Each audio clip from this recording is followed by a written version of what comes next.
Hello students, आज हम bearing load पर आधारित सेकंड टाइप के क्वेश्चंस करेंगे। कल हमने फर्स्ट टाइप के क्वेश्चंस किए थे। उन क्वेश्चंस में बार पर जो है दोनों एंड पर सेम फोर्स लगा हुआ था। ये जो सेकंड टाइप के क्वेश्चंस हैं इनमें जो है लोड जो होगा डिफरेंट लगा हुआ होगा। देखिए आप, हर सेक्शन में लोड अलग लगा हुआ है। ये देखिए, इधर 50 किलो न्यूटन है, इधर 10 किलो न्यूटन है, बीच में जो 80 किलो न्यूटन है, ये 20 किलो न्यूटन है। तो इस टाइप के क्वेश्चन को हम कैसे सॉल्व करेंगे? ये क्वेश्चन यूनिवर्सिटी में आते हैं, दोनों टाइप के, कोई सा भी आ सकता है। दोनों को अच्छे से आप केयरफुली करेंगे। तो देखिए, पहले क्वेश्चंस को पढ़ लेते हैं। ये क्या कह रहा है? A brass bar having cross section area of 1000 mm² is subjected to axial force as shown in the figure. Take E equal to 1.05 into 10⁵ Newton per mm². Find total elongation in the bar. तो देखिए, इसमें क्या कह रहा है? इसने cross section area दे दिया है। तो क्रॉस सेक्शन एरिया का मतलब क्या है कि जो जितना सेक्शन है, जितने भी सेक्शन है, सारे सेक्शन का जो है वो एरिया जो होगा वो 1000 ही होगा। यानी कि ये A B section, B C section, C D section, यानी कि तीनों सेक्शन का एरिया क्या कर दिया उसने? सेम दे दिया। यही रखना है, क्रॉस सेक्शन एरिया दे दिया उसने।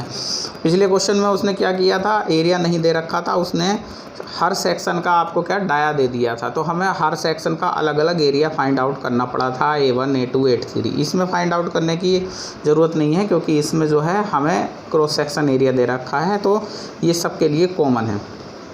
तो देखिए, पिछले क्वेश्चन में आपको दो चीज़ निकलवा रहा था, वो स्ट्रेस इन ईच सेक्शन निकलवा रहा था और दूसरा निकलवा था टोटल एक्सटेंशन या इल्लोंगेशन कह सकते हैं। इसमें केवल वो टोटल इल्लोंगेशन निकलवा रहा है। तो जितना क्वेश्चन में आपको पूछेगा उतना ही आपको फाइंड करके आना है। तो इस टाइप के क्वेश्चन को सोल्व करने के लिए देखिए हम करते क्या हैं। जैसे 3 सेक्शन दे रखे हैं, A B, B C, C D. इस बार को हम 3 सेक्शन में डिवाइड करेंगे, जैसे ए बी, बी सी और सी डी। अब इन पे जो है लोड लगाना है। तो ये ही इसमें सबसे ज़रूरी जो मेन काम है, यही लोड लगाने का ही है। ये लोड आपका सही से आपने लगा लिया तो क्वेश्चन सॉल्व हो जाएगा। तो इसको बड़े ध्यान से आप लोग समझेंगे। तो देखिए, हम इधर से स्टार्ट करते हैं। तो इधर हमें क्या दिखाई दे रहा है? 50 किलो न्यूटन का एक फोर्स दिखाई दे रहा है जो किधर जा रहा है? इस साइड जा रहा है। तो हमने ए बी सेक्शन लिया और ए बी सेक्शन पे ये हमने लोड लगा दिया 50 किलो न्यूटन का इस साइड। ठीक है। अब आप ये मत देखो कि यहाँ 80 लगा हुआ है, आप ये देखो कि हमने ये 50 यहाँ लगा दिया है। अब इस 50 को इक्वल करने के लिए दूसरे एंड पे भी हमें क्या लगाना पड़ेगा? 50 किलो न्यूटन का ही फोर्स लगाना पड़ेगा, लोड लगाना पड़ेगा। इक्विलिब्रियम करना है हमें। ठीक है, हर सेक्शन को इक्विलिब्रियम करना है। तो दोनों तरफ 50-50 हो गया। ठीक है, अब दूसरे सेक्शन पे चलते हैं, बी सी सेक्शन। तो देखिए, ये बी सी सेक्शन है। अब बी सी सेक्शन में देखेंगे आप, इस एंड पे ये क्या लग रहा है? 20 लग रहा है। ठीक है, तो इस एंड पे भी हमें 20 ही लगाना पड़ेगा। समझ में आई बात? तो इस एंड पे हमने क्या, ये 20 लगा हुआ है, क्वेश्चन में 20 लगा दिया। इक्विलिब्रियम करने के लिए इस एंड पे भी हमने क्या करा? 20 लगा दिया। तो देखिए, इधर 80 है, 80 में से हमने इधर टोटल इधर जाने वाले कितने हैं? देखो, इधर एक ही फोर्स जा रहा है, कितना जा रहा है? 80 जा रहा है। और इधर कितने जा रहे हैं? 50, 20, 70 और 10, 80। यानी कि इक्वल आना चाहिए लास्ट में। ठीक है, तो आप देखिए, अभी तक हमने क्या किया? इधर कितने फोर्स लगाया? इधर की साइड हमने लगाया 50 इधर जा रहा है और ये 20 इधर जा रहा है, यानी कि 50, 20, 70 हमने लगा दिया। अभी 10 और बच रहा है इस साइड जाने के लिए। तो 10 हमने ये लगा दिया, 10 किलो न्यूटन। इसको इक्वल करने के लिए 10 ही इधर से लगाना पड़ेगा। देखिए, लास्ट में यही लग रहा है ना। ठीक है, 10 किलो न्यूटन। चेक करने का तरीका क्या है? चेक करने का तरीका यह है कि स्टार्टिंग वाले की डायरेक्शन इधर होनी चाहिए। ठीक है, और उतना ही लोड होना चाहिए। ये हो रहा 50 किलो न्यूटन जितना हमें क्वेश्चन में दे रखा है। देखो, 50 किलो न्यूटन इधर जा रहा है। ठीक है, स्टार्टिंग में हमारा भी ये फोर्स इधर जा रहा है। ऐसे ही लास्ट वाला देखेंगे। अब हम लास्ट वाला देखो, 10 किलो न्यूटन दे रखा है, इधर की अंदर की तरफ जा रहा है और हमारा भी ये अंदर की तरफ जा रहा है। तो इस तरीके से इसको लोड को बनाएंगे। मैं एक बार फिर से समझा रहा हूँ। देखिए, तो आपने ये ए बी सेक्शन लिया। ठीक है, अब हमने इधर देखा क्वेश्चन में जो दे रखा है हमें लोड, हमने वो लोड इस साइड से लगा दिया इधर 50 किलो न्यूटन। अब इसको इक्वल करने के लिए हमें इधर कौन सा लोड लगाना पड़ेगा, इतना ही लगाना पड़ेगा, जबकि क्वेश्चन में 80 दे रखा है, पर हम ये 80 नहीं लगाएंगे क्योंकि हम इक्विलिब्रियम करेंगे। इक्वल करने के लिए 50 हमने इसमें लगा दिया। ठीक है, तो अब हमारा इधर कितना बचा, हमने 80 में से 50 लगा दिया, 30 बचा है, ये 30 बचा, मगर इस साइड कितना लगा हुआ है, 20 लगा हुआ है। ठीक है, ये 20 लगा हुआ है, इधर अब 30 बचा आपका, ये यहाँ 30 बचा, क्योंकि आपने 50 इसमें से लगा दिया है 80 में से, तो इस साइड कितना बचा, 30 बचा। अब इस 30 में से आप क्या करेंगे, जब इधर 20 लगा हुआ है, इस सिरे पर 20 लगा है, तो आप इधर से भी 20 ही लगाएंगे। तो देखिए इधर से 20 लगा हुआ है, तो इधर से भी हमने 20 लगा दिया। अब जब ये 20 लगा दिया, तो इधर से फिर अब कितना बचा है, 10 बचा है यहाँ में। ठीक है, स्टार्टिंग में 80 में से 50 लगाया, फिर उस 50 लगाया, 30 रिमेनिंग बचा, उस 30 में से हमने 20 लगाया, 10 रिमेनिंग बचा। अब ये जो 10 रिमेनिंग हमारा बच रहा है, ये 10 किलो न्यूटन जो रिमेनिंग बच रहा है, ये हमने इधर लगा दिया। तो इधर से कितना फोर्स आ रहा है हमारे पास, इधर से 10 का आ रहा है, तो इक्विलिब्रियम हो गया। इस तरीके से ये क्वेश्चन जो है हम सोल्व करेंगे। आगे अब एक एक सेक्शन को लेते चले जाएंगे और एक एक सेक्शन का इलॉन्गेशन निकालते चले जाएंगे। तो हम सबसे पहले लेंगे section A B. Section A B section लिया हमने, इसका इलॉन्गेशन निकाल लेंगे। इसे मान लेंगे डेल्टा L1। क्या हो जाएगा, फॉर्मूला मैंने बताया था आपको, इलॉन्गेशन का फॉर्मूला क्या है, P1 L1 upon A1 E1 पहले के लिए। ठीक है, तो देखिए डेल्टा L1 यहाँ से निकल के क्या आ जाएगा, P की वैल्यू रखेंगे, पहले में कितनी दे रखी है, 50 किलो न्यूटन दे रखी है। ठीक है, न्यूटन में चेंज कर लेंगे, 5000 न्यूटन हो जाएगा ये।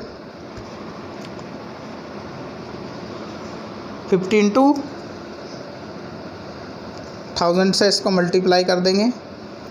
ठीक है, L1 कितनी दे रखी है, ये दे रखी है L1, mm में रखेंगे क्योंकि हमें E की वैल्यू mm में दे रखी है।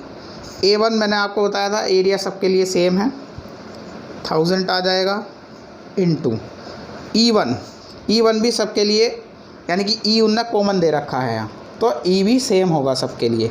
तो इसको चाहे आप अलग अलग निकाल लो, section A B, section B C, चाहे वो डायरेक्ट एक फार्मूला बना लो, उस फार्मूले में सारी वैल्यू रख के एक साथ निकाल दो।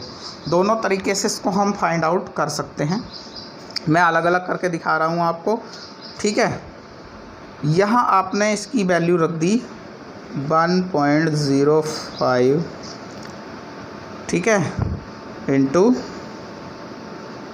10 की पावर 5, ये आ गया। ऐसे ही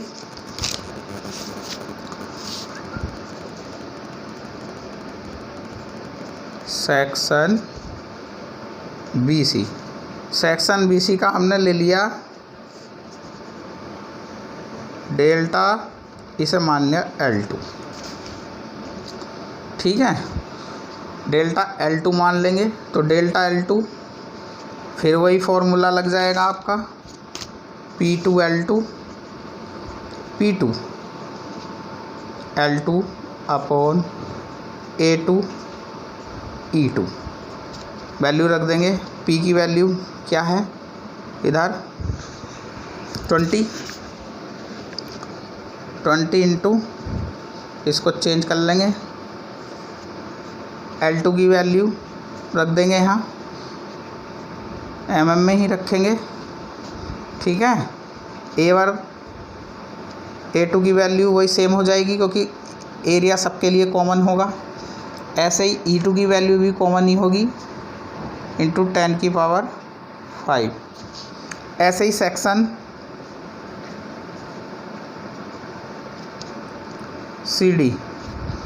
सी डी के लिए लेंगे delta L3 equal to P3 L3 upon A3 E3, ये हो गया। ठीक है, यहाँ से क्या होगा, P3 की वैल्यू 10 है, इंटू किलो न्यूटन है, न्यूटन में चेंज करेंगे उसको। ठीक है, और L3 की वैल्यू mm में रखेंगे, A3 सेम ही होगा एरिया, क्रॉस सेक्शन एरिया दे रखा है, ई की वैल्यू भी सेम ही दे रखी है, ये भी सबके लिए सेम होगी। तो ये L1 L2 L3 की वैल्यू आ गई।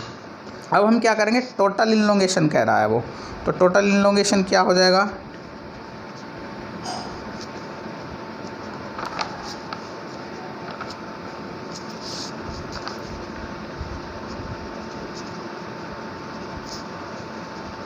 टोटल इनलोंगेशन बार क्या होगा, डेल्टा L बराबर क्या हो जाएगा, delta L1 plus delta L2 plus delta L3।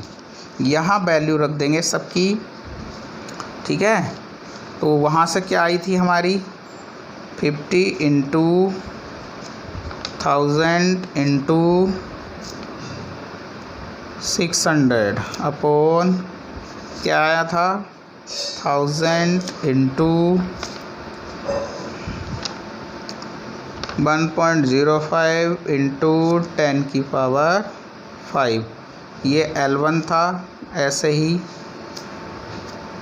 L2 की रखेंगे 20 into 1000 into 1000 upon 1000 into 1.05 into 10 की पावर 5। ऐसे ही तीसरे को ले लेंगे प्लस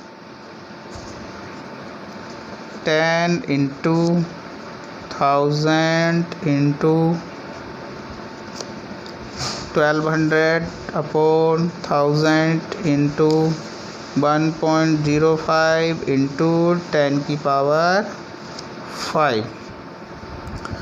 इसको सॉल्व कर लेंगे तो यहाँ से डेल L की वैल्यू आपकी फाइंड आउट हो जाएगी, जो कि टोटल इनलोंगेशन होगा, ठीक है। डेल L की वैल्यू यहाँ से माइनस में आ रही है, आप सॉल्व करेंगे आपको पता लग जाएगा। जब इसको सॉल्व करेंगे आप माइनस के क्या आ रही है 0.1142 mm, ये टोटल इनलोंगेशन हो गया। इसको हम माइनस में आएगा तो ब्रैकेट में लिख देंगे डिक्रीज इन लेंथ, प्लस में आएगा तो increase in length, DECRE, decrease in length. अगर माइनस आया तो डिक्रीज इन लेंथ, प्लस आया तो इंक्रीज इन लेंथ। इस तरीके से ये क्वेश्चन सॉल्व होते हैं, ठीक है।